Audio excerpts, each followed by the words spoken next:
The COVID-19 pandemic exposed our deadliest weaknesses, our lack of public health investment, our bankrupt healthcare infrastructure, an economic system that treats women and people of color as expendable, and of course, a racist system of policing to uphold that economic system, all of which has completely polarized our society.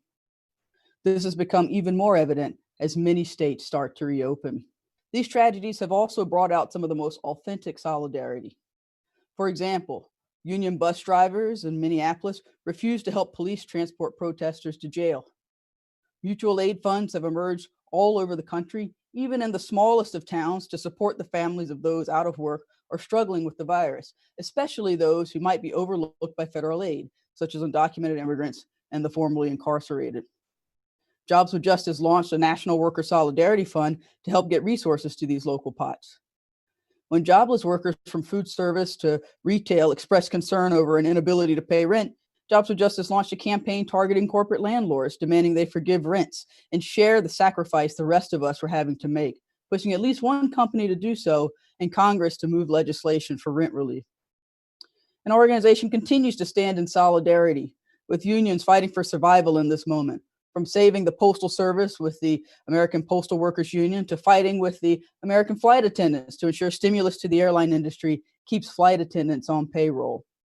And this weekend, of course, we'll be taking action on Juneteenth in solidarity with the movement for Black Lives. But despite jumping into action in most places, we wish to acknowledge that we don't actually have all the answers.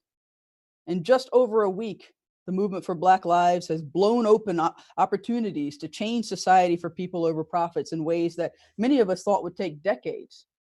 I had an old mentor tell me once that, yes, the arc of justice is long, but never underestimate how quickly things can change. And this moment is definitely an example of that. I think one of the things that we are facing significantly in this nation today is a great deal of lament. We are seeing massive changes in what is taking place in the world order. We are holding individuals at borders to make sure that the population doesn't expand too much from those who have had historic privilege. We're finding ourselves turning what should be local jails into places of long-term incarceration. And so the struggle for cash bail movement, the ending cash bail system in the United States of America, where we don't have individuals in downtown jails overcrowded for misdemeanor crimes. And I think the movements of today are another iteration of trying to move beyond the saddled way of thinking that you have to have some who are poor at the bottom, many who are poor at the bottom, and those who are at the top should be the ones to actually have the greatest expressions of power and dominance and control. We have not learned yet how, as Hans Ruedi Weber would say, we've not learned how to engage the otherness of the other. And that is a part of our history. It's in our DNA to separate and segregate and to leave others behind. And I think this is one of the great challenges of not just this generation that we see in the streets, which I think is a very different cultural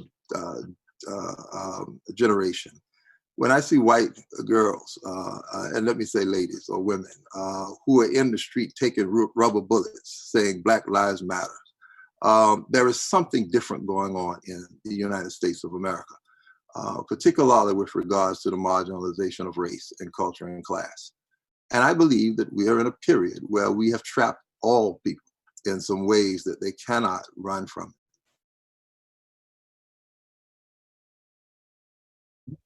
What's our role in this moment to actually demonstrate, both the role of a union job in this one moment, but also to have a bit of a reckoning with this legacy of unions that your father had. Right. If I look at the trades and the work that I do, the work that my members do, on a great, great, great day, if we're 20% of the market, glory. I don't know if we're at 20% of the market, but I can tell you this, that other group of people, that do the work that we do Mm-hmm. be in my union. And if we were able to have them in our union and welcome them, we would be so much stronger and would be able to do so much in the communities where we live and work.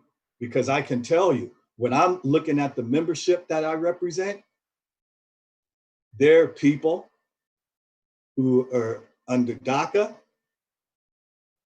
TPS, Black like me, women, which 5 years ago,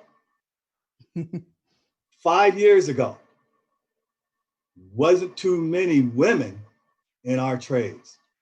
You had some here and there, and they sure did face the same kind of battles that I faced, that my father faced, and maybe even tougher.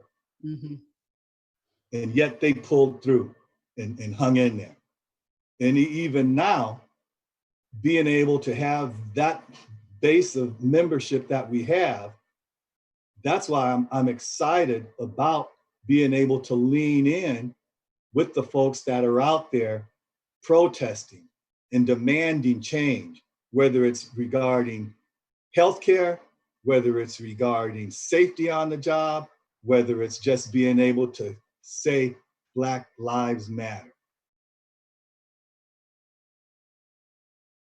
The important questions that I think that the initiative should be addressing right now in this moment is not just about dismantling racism, right? But how do we bring forth reparative justice for Black workers over the entire lifetime of our experience in this country, right? What does reparative justice mean? What does it look like? And when we say reparative justice, we also have to look at the labor movement, right?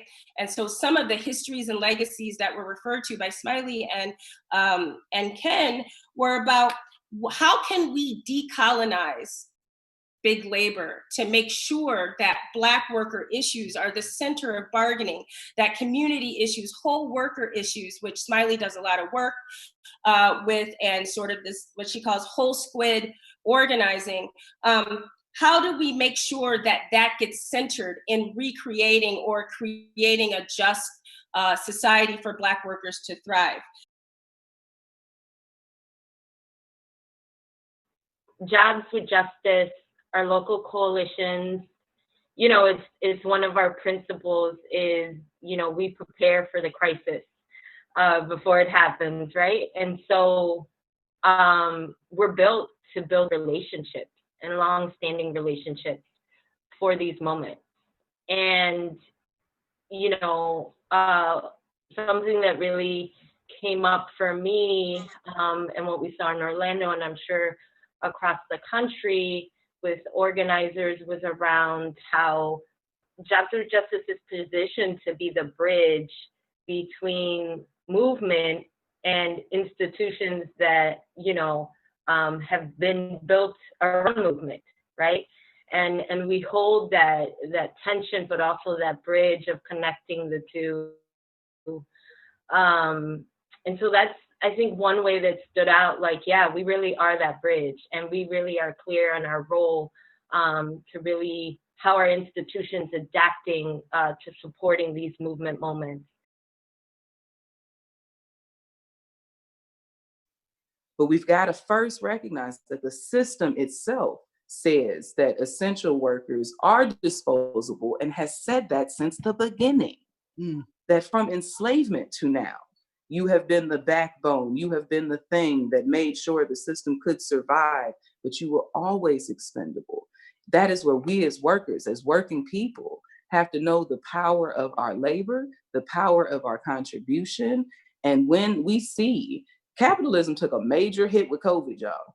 Like, we know fourth quarter and first quarter are going to be very hard because capitalism actually did take a real hit, and they're trying to figure out what the recovery is. They're going to reorganize, they're going to lay people off, they're going to restructure how to make their profiteering. While they're doing that reorganization, we the people must also do our reorganization. How are we going to restructure the way we fight for our demands right now? How are we going to give more room for more people to fight for demands? That there could be 10 more of all of us and we still won't get to the scale of the problem.